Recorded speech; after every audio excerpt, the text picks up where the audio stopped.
Hey, I'm Kevin Landucci with ApplyPass.com. This is OfferTown, the show for engineers that's useful, playful, and unconventional about how to get offers and promotions. Today, our guest is Victor Moreno.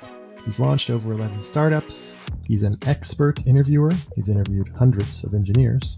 And today we dive into getting from good to great in coding interviews, system design interviews, writing quality code, and your career. Hope you like it.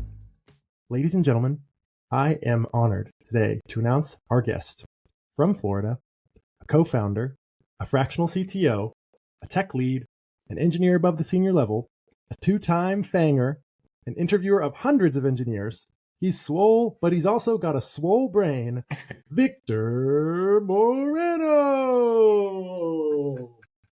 Thanks, Kevin. Thanks for having me. If someone wanted to know who you are, like in the length of a tweet, what would you say? Who are you? Stoic, family man, software engineer, pragmatic, entrepreneur. If people want to get in touch with you, how can they find you? And LinkedIn is the best thing. I have a YouTube channel too. The Coding Teacher is a YouTube channel. Why is software engineering the ultimate career and profession of our future? Dude, it's the best risk-adjusted profession. Like if you think about, okay, there's lots of ways to make a lot more money, like with entrepreneurship and so on. But if you think about your life in 1,000 parallel universes, like if you really invest into the career and you reach the potential that you can reach, you're going to be like, top 2% income level in all like 998 out of 1,000 universes. So like that's how I think about it probabilistically. I've heard you say, like, why are you trying to pay me hundreds of thousands of dollars to build an app? Can you explain that to people, why that doesn't make sense? There's a few different buckets of skills that are worth a lot of money. That the ones that you're guaranteed to have if you're coming from FAANG is dealing with very, very high skill systems. So IAM does 7 billion transactions per second. That's a lot. So You've been exposed to just an insane amount of traffic that nobody's been exposed to. And if a business has those problems, it makes sense to hire somebody like that. But if it's a business that's just like a little note-taking app, right? And they have 500,000 users, they never have more than 1,000 concurrent users. Dude, like that can run on like 4 servers. Like you don't need this kind of expertise. You don't need to be thinking about partitioning your database and like synchronizing data across streams between one data store and another. You can just use a single app with a single database and keep it simple. And that'll take you a super, super long way, until millions of users. And then you can start thinking about hiring specialists like that. What, in your opinion, is like the biggest red flag for unsuccessful companies or orgs? Is it the fake Steve Jobs, or is it another? Yeah, that's the one. I mean, if I have to like boil it down in a big package, is just having a bad product development process, but that doesn't really tell you much. Like what like the biggest one of those, the biggest signal for having a broken product development process is having a fake Steve Jobs. Like that person, usually a guy who just thinks they just know what their audience wants, and have a vision, and they use the word vision a lot usually too.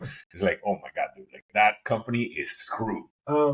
You have 2 extremely unique takes on how juniors can get noticed at companies. One of them is volunteer at a nonprofit and build a system for non-tech jobs that adds value. Would you mind breaking this down for the juniors out there that are having a tough time? Building something that actually gets used by somebody that adds value for them is going to take you way farther than a side project.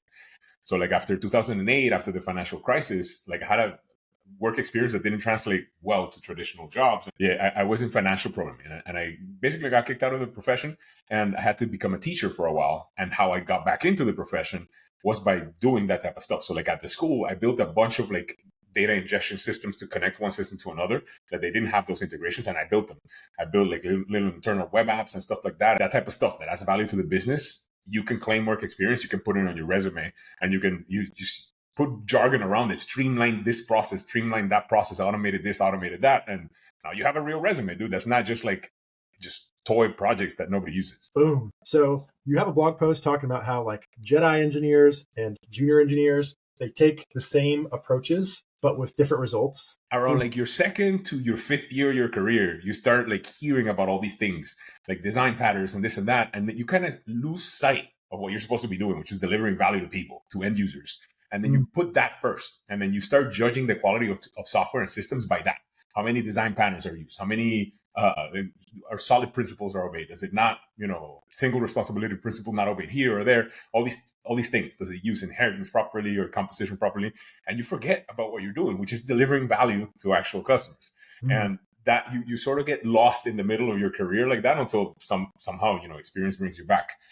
So I think that's basically how they take the same approach. And I liken it to, one thing where this happens a lot is with meditation. Meditation, people what people want is to take control over their stress and to be happier, be more content. So, okay, I'm going to meditate 30 minutes a day. I'm going to clear my mind for 30 minutes a day.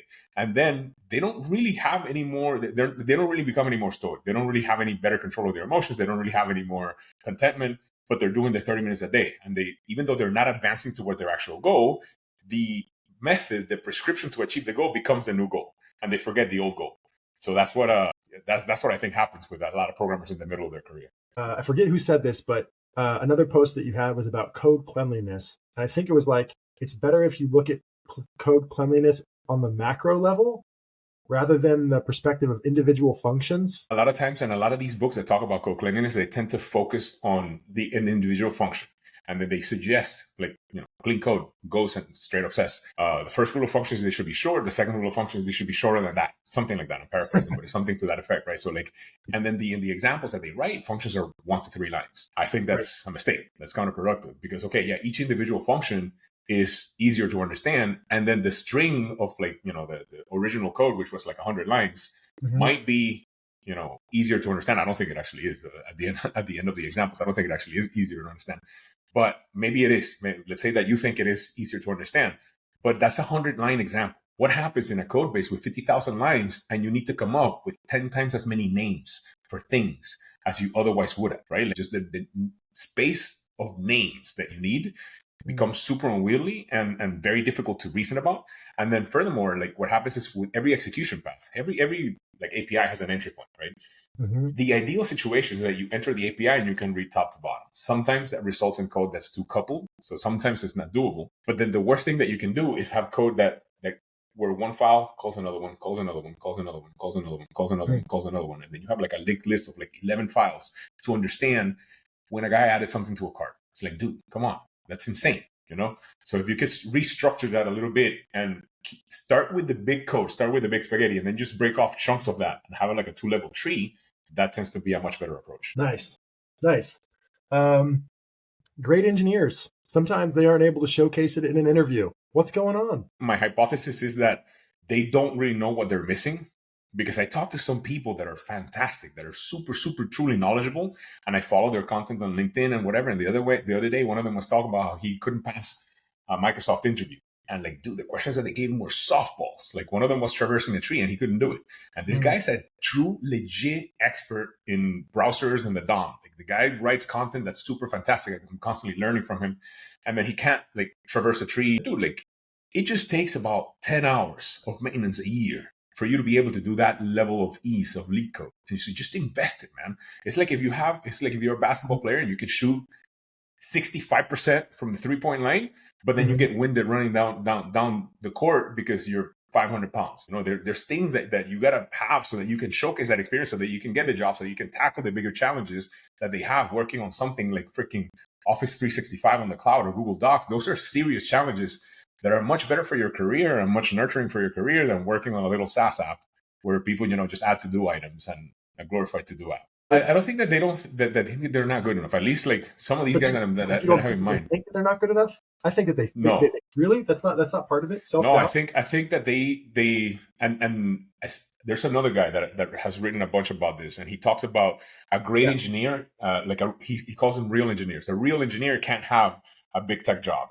because a real engineer, but essentially he's saying your skills to work in big tech diverge from the skills of being a real engineer. And you have to navigate Scrum and tickets bullshit and all this stuff. And so your skills start diverging. Real engineering skills, the more advanced you get in your career, the more they diverge from the process and ceremony that's required in big tech. And there's some element of truth to that. But that's why I think that not all of them believe that they wouldn't get in. They just believe that the skills necessary to get in aren't worthwhile. You're one of the better people we can talk to about how interviewers see candidates and the little things that they do. When you picture the most productive coders in interviewing rounds that you can think of, what patterns do you notice among them in either their processes or their backgrounds or anything? For sure, they're fast typists. This is a hotly debated thing. My stance is you got to be a fast typist. Like if you're not a fast typist, you're screwed. Like you're exerting mental bandwidth uselessly. And like your ability to type should be just like second nature. It should be like your ability to walk. That's one thing. The other thing is that they have good habits. So like the way as they type, the code is formatted correctly. So you never see one of these folks having to go back and de-indent a line, because like every text editor has patterns that you can, and they're mostly the same. So if you get to the end of the line and you hit enter, you'll be at the right indentation. They never have to spend a lot of time thinking about names. That's another good habit. So like names come out awesome right out of the gate. Most of the time, not always. Nobody gets every name right on the first try, but you can get 95% of them right on the first try. And then your formatting is on point on the first try. Just a bunch of good habits that eliminate cognitive load and then allow you to focus on the actual logic of the thing that you're building. What are the habits of people that write highly professional code in interviews? Maybe not necessarily that they're not as productive or fast, but it's professional. Yeah, that's a tricky one, right? And I think a lot of companies index more on productivity during an interview. Before I was a triple belt, I used to signal, professionalism a lot. Just create files and name everything super thoughtfully and then refactor as I go. Like a lot of times I realize, there's a better way to do this. There's a way that I don't have to repeat this code and refactor as I go to showcase the ability to refactor. I think it's trickier because like it's a risk. Like you put yourself in a risk. You only have 30 minutes for this thing.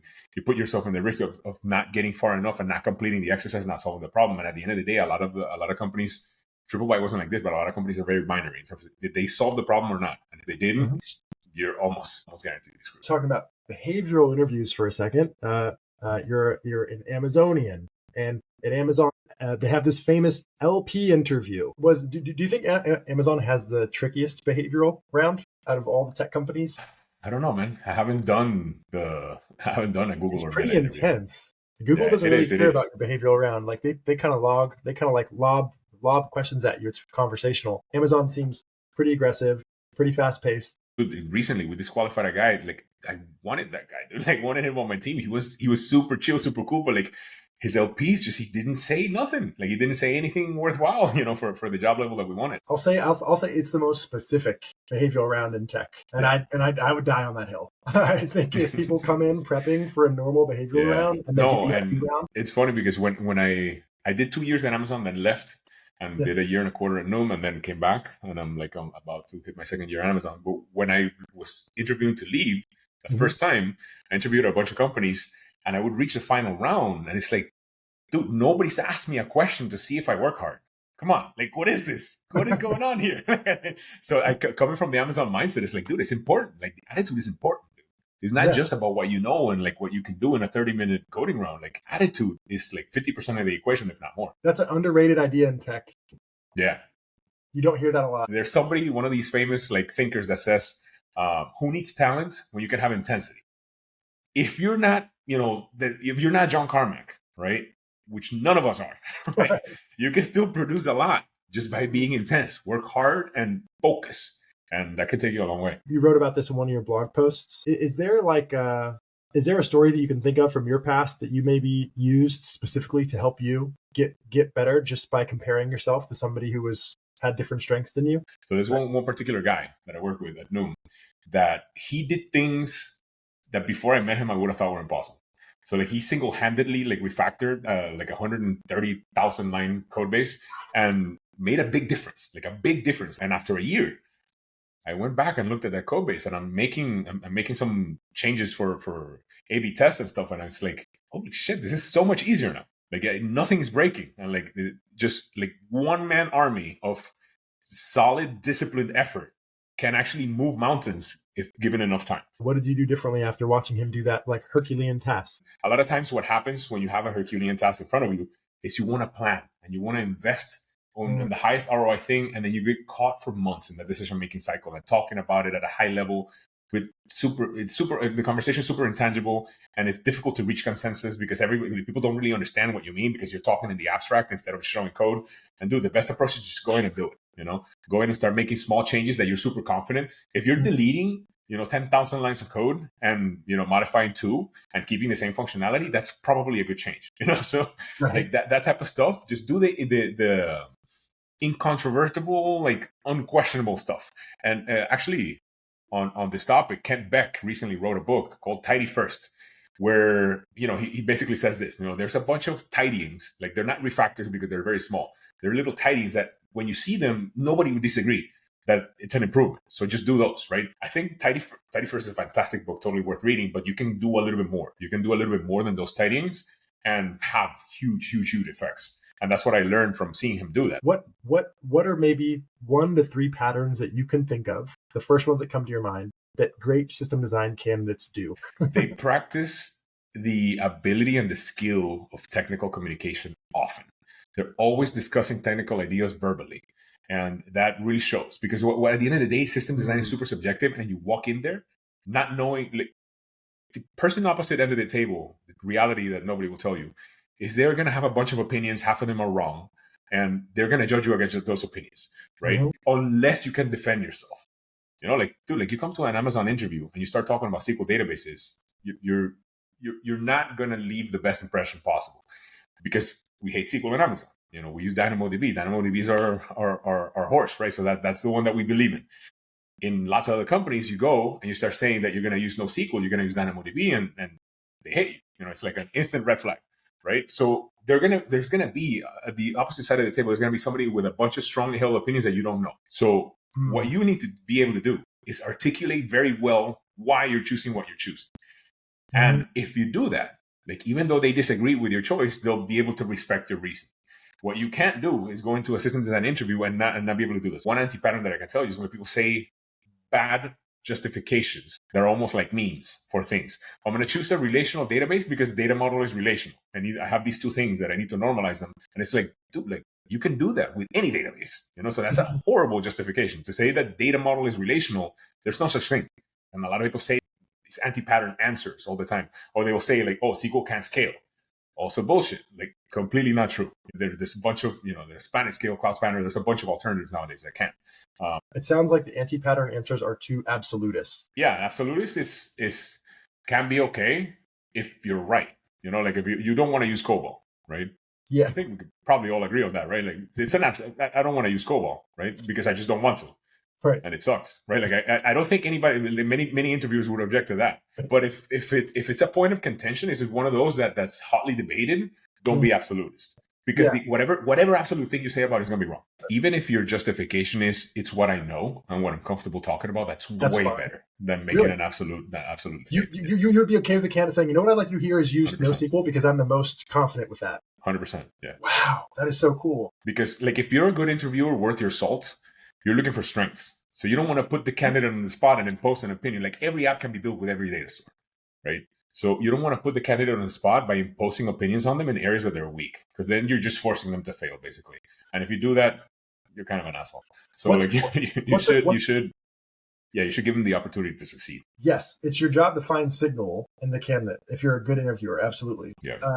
What's a lesser known system design maybe red flag for candidates? It comes down to the same thing of not thinking things clearly and being absolutist. But another commonly debated one is, like, should we break this up into microservices, or should we just have a single app, right? A lot of times people can't articulate why they would do one over the other. And that's also another way to mess that up. I have a theory that if you took, like, 10 great system design interviewers and you had them in a lab experiment where they designed 10 different systems and 10 different interviews, I think they would pretty much use mostly the same tech stack the whole time. I think it would vary a little bit. No, I'm gonna disagree with that take big time. Really? And I saw this at Noom. So at Noom, there were a couple of dudes from Google. There was a senior staff engineer from Google, a couple of dudes from Google, a couple of dudes from AWS, one from Lyft, one from Uber. And great team. Everybody wanted to do shit the company way. So, like, the Google guy wanted to bring in protobuf into everything, and then like, I wanted to bring in AWS things into everything. Like, why are we starting that shit in Postgres? Let's put it in S3. Like, we don't. There's no latency requirement there. So, like, it was always like that. So everybody wanted to use the things that they were familiar with. What's your opinion on this system design pattern? Candidates who use less formal language are probably better candidates. Cool. In particular, what comes to mind is a lot of times people say thing. People use the word thing a lot. And then the thing. And it's like, dude, like, what thing? I don't know what thing you're talking about. Like, say the word. Are you talking about the box drawing portion, or are you talking about like the deep dive when they say thing? When they say thing, is usually in the deep dive. When they're trying to That's explain different. something end to end in the process, and they say like thing and thing, and say a lot. That interview is better when people are less structured. Yeah. Less structured. Like it kind of goes back to the absolutist thing. Coming in with this structured sentence that I know that I'm going to say about SQL because that's how it is. That's too much structure. Coming in with my opinions about SQL, ready to talk, but not having a pre-designed playbook that I'm going to do, that's unstructured. And those candidates tend to seem more real, more genuine, like they know what they're talking about, like they can think for themselves. But the hard part is it's hard to get engineers to detach from the structure and just talk, especially if they're mid-level or junior. They've never really done that many system design rounds before. Yeah, the structure should be very broad, if any. And then from there, this is a thing that I haven't heard a lot of people say before. So you have the ability to steer the conversation, right? And you steer it towards your strengths. You have a great opportunity to do this in those companies that ask you silly questions like design Spotify. You can just pick whatever little piece of Spotify you want to design. The artist creation system. That's it. Where you upload artists and tracks and, album covers and all this stuff. That's it. So just the control, the CMS side of it, right? And just design one aspect of the CMS side of it, only the upload experience. So you can really raise the focus like that into a thing that's similar to what you've done before. So take control of the conversation is another thing that good system design interviewers do really well. Is there anything else you want to talk about in regards to like getting good to great? There's no one way to be a great engineer. So great is context dependent, and your own expression of being a great engineer is going to be different from mine, is going to be different from somebody else's. It depends on what skills you bring to the table. So like somebody like me that's launched 11 startups, I'm going to be pretty good at making product decisions, and I'm being connected to the product and being connected to the customer. And that's what I should do. Somebody else who's, a super expert in storage engines or whatever, they should probably go work at RDS or Aurora in one of those teams where they're actually working on storage engines for databases and not work on a GUI app. So use your career tailored towards your strengths, and then whatever you have in your background that can add value to your current role, make sure that you're using. So this game is called the Deck of Hiring Hootenanny. What's the wildest disagreement you've seen or heard about a candidate? Well, let me tell you, the one disagreement that I have, often, but with other engineers, is more general about the process. I don't think we should be asking shit like A-star on the interview. And then when I see somebody do it, I'm like, the hell are you doing, man? Come on. Right. Like, what are you testing here? All you're testing, the only signal you're getting is whether the guy did it or gal did it, recently or not. And that's it. That's a dumb signal to get. There's so much more that you could do with your time. What's the wackiest interview rejection reason or interview feedback you can remember hearing? Dude, well, I mean, this one is for me. Like they gave me like, when remember when I told you that I kind of got kicked out of the industry and whatever, and I was applying, I was in education. So after being a teacher for a little while and working in IT at a school, I worked as a leading instructor of a coding bootcamp, and I was applying to jobs from there. I felt like I had updated my skills, okay, I'm not working on RPG, IBM, AS400s anymore. I'm working on React and modern stuff, and I'm starting to apply to jobs. And one guy tells me, hey, I know you have like 4 years of experience is what I had at that point, and you've been doing, coding bootcamp for a couple of years, type of stuff, but like you don't have a real engineering job. So if I were you, I would apply to junior positions. And dude, the week after that, I checked Hacker News and I got into TripleByte, and I like more than doubled my income. So it's like, dude, that was the wackiest thing. Is like, bro, thank you for rejecting me, because like I would have done much worse at that company. Rejected by a 6, got a yes from a 10. Yeah. What's the craziest story you've heard about onboarding? And well, in Amazon, if you end up, you also have it's like a little known secret, but you also have the opportunity to say, once you get an offer from a team, you have the opportunity to go to another team and do that on your own, right? But it's not required. Like the default mode, like what happens 90% of the time, you just join the team that hired. What's the silliest idea you've heard during the making of a job description? Oh my God, dude. The other day I saw a post on LinkedIn by this company who's basically like, the company was all about, we're a team of intense people. This will be the hardest thing you've ever done in your life. And you need to be available on weekends and some nights and this and that. You'll be working with the brightest people in the world and this and that. And they pay $80K. Like, oh my God, dude. What are you doing? We want the best. $80K. Okay, Vic, welcome to the Lord of Hiring. You are the Lord of hiring, and all the people want to know, from this day forward, what shall we do? Stop hiring people based on specific stacks and hire people based on knowledge of fundamentals. I think that would be a huge improvement. Like, you can ramp up faster on C# or whatever, on a new programming language, than you can on knowing how databases perform, how the operating system and the networking layer handles HTTP requests. All of that stuff takes a long time for this sink into your brain. A new programming language doesn't. At least to get to 80% proficiency. To become an expert, yes, it takes a super long time, but to get to 80% proficiency and be able to add to, improve, and maintain a code base in that new language, it doesn't take a long time. These are 3 rapid fire questions. The first one is, what is something that you believe about hiring or interviewing, but do not have the data to prove? One that comes to mind specifically is that the ability to translate thoughts to code can be measured on its own, and it would be better than asking for like a memorized solution. So like if I tell you, how to implement A*, and then like give you the pseudocode, tell you how it works, and then watch you do it, I think that's the best measure of an engineer that can solve very complex problems that exists. And it's certainly way better than giving you A* without telling you anything about it, because now I'm just testing your memory, than a lot of the interviews that we do.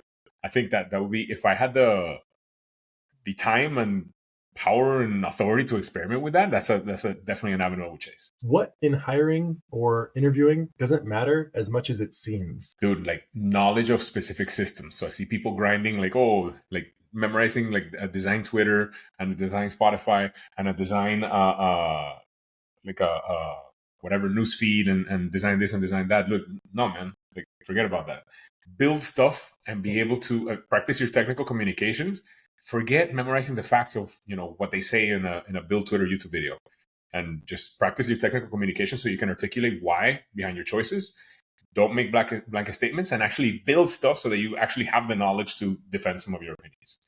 And study first principles. First principles are way underrated. Like knowing how databases actually work, knowing how indexes help you find the data, knowing all these things is way underrated. People focus on the shallow stuff, passing off for knowing rather than actually knowing. Last one. What is an unconventional opinion you feel strongly about, aka Victor Moreno? What hill would you die on? Oh man, it's a few. I think that it's got to be the whole clean architecture, hexagonal architecture. This same idea of decoupling your backend logic into like 6 layers has been rehashed a million times. So domain-driven design is one flavor of it. Although the domain-driven design book has a bunch of other value adds that I do think are good, like the importance of the ubiquitous language. All these things are good. But domain-driven design is one flavor of it. Clean architecture from Robert Martin is another flavor of it. Hexagonal architecture is another flavor of it. I think all of that is garbage. And you should just focus on writing code that functions, and then doing the minimal amount of breaking up so that it's legible. And that it's legible not only in your opinion, but maintainable for your team as well. And the more premature abstraction you do, the more difficult it becomes to do that in the long term.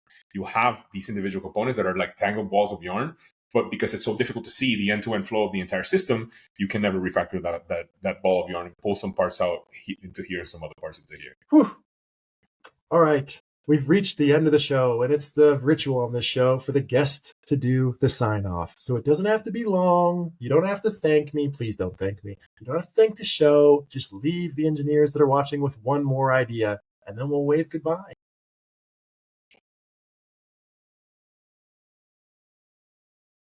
Man, like I think the most important thing to remember in life, a lot of times people get really hung up into this pursuit of self-betterment, but also remember to appreciate your wins. Also remember to look back and see how far you've come and feel good about when you do something good, man. And remember, there's no 2 lives are the same. You get to live life only once. Don't feel bad about whatever it is. As long as you're working hard and you're doing your best, you're killing it.